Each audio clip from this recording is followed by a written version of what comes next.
You're not losing money because you're careless. You're losing money because no one showed you where to look. Africa is full of people building things, businesses, programs, policies, entire economies.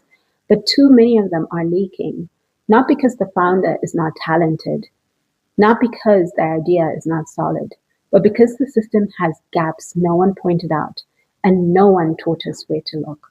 Stock is one of those biggest gaps. I work with women founders across the continent and beyond, and I see this too many times. Brilliant people, real businesses, quietly hemorrhaging cash through inventory they can't account for, stock they cannot track, and money that cannot be explained. My bigger vision is in Africa, where women who build things do not lose them, not because of bad luck, not because they're against the odd, and certainly because no one showed them where to look. This is what today is about. So I'm going to change that today. And in today's masterclass, you will learn where to look and what to do.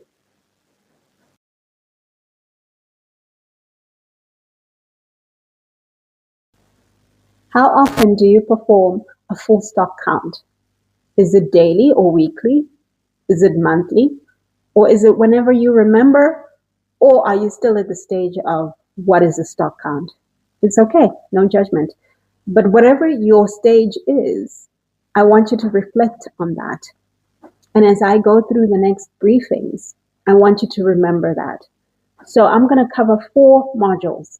The first one is understanding variance report. The second one is sharing with you what are the 3 silent killers of kitchen prep losses.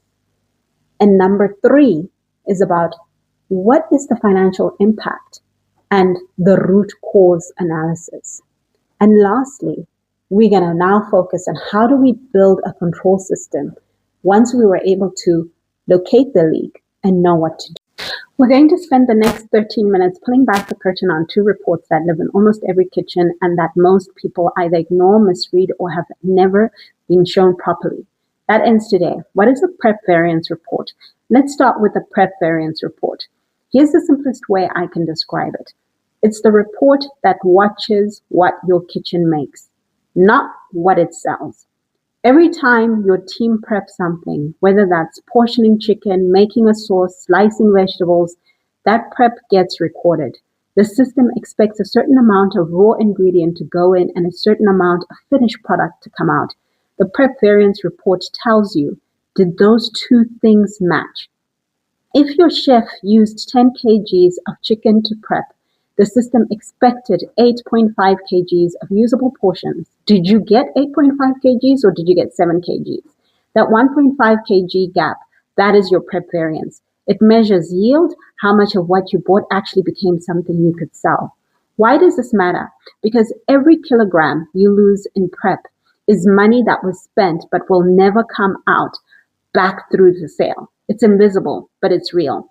What is your bulk variance report and how does it differ? Now, the bulk variance report is a different animal, and this is where people get confused. While the prep report watches what happens inside the kitchen during production, the bulk report watches what happens to your stock overall, from the moment it arrives at your back door to the moment it's been used or sold. Think of it this way. The prep report is a microscope. It zooms in on one process. We've prepped this dish. Did the numbers work? The bulk report is a wide-angle lens. It looks at the bigger picture. We've received this much stock. We should have used this much based on the sales. What's actually left? The bulk report picks up losses that prep doesn't.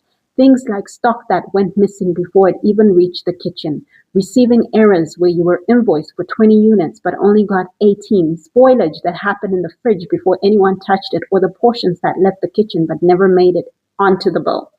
Together, these 2 reports tell a complete story. One alone leaves you with half the picture. Now we're going to talk about how clearing frequency affects data accuracy. It's important to have a comfortable staff meeting. Before you do anything, ask these 3 questions. 1, when did we last clear? If it was 6 hours ago and your kitchen runs on a 16-hour cycle, those losses aren't real yet. The cost is recorded, the revenue isn't. 2, did we receive any stock today that hasn't been invoiced yet? Stock that arrives and gets used before the invoice is processed shows up as a loss. It's a timing issue, not a theft issue. 3.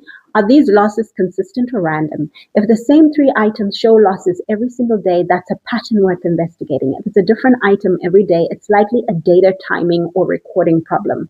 9 out of 10 times, showing losses almost never means 9 problems. It usually means one systemic issue.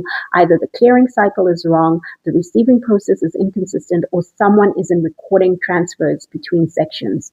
The report isn't telling you you have a crisis. It's telling you something about the way we are capturing the data needs attention. That's a very different conversation. We have just covered the prep variance, the bulk variance, and how clearing frequency can create that 90% loss scenario that isn't actually a crisis, it's a data gap. But knowing the gap exists is only step 1. The actually plugging the leaks and stop that 2.6 profit bleed, you need the right framework to capture that data. I've made this easy for you by bundling the exact tools I use in my coaching sessions into the stock control bundle, now available on my Etsy store. It includes the kitchen prep count sheet to master your yields, the variance report decoder worksheet to help you answer those 3 critical questions we just discussed, and the food cost variance calculator to see the actual dollars, pounds, rands, and cents that impact on your bottom line.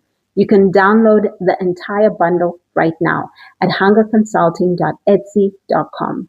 Don't let your profit remain invisible. Get the tools, run the diagnosis, and take back the control of your kitchen. I'm Tambu, and I'll see you in the next module.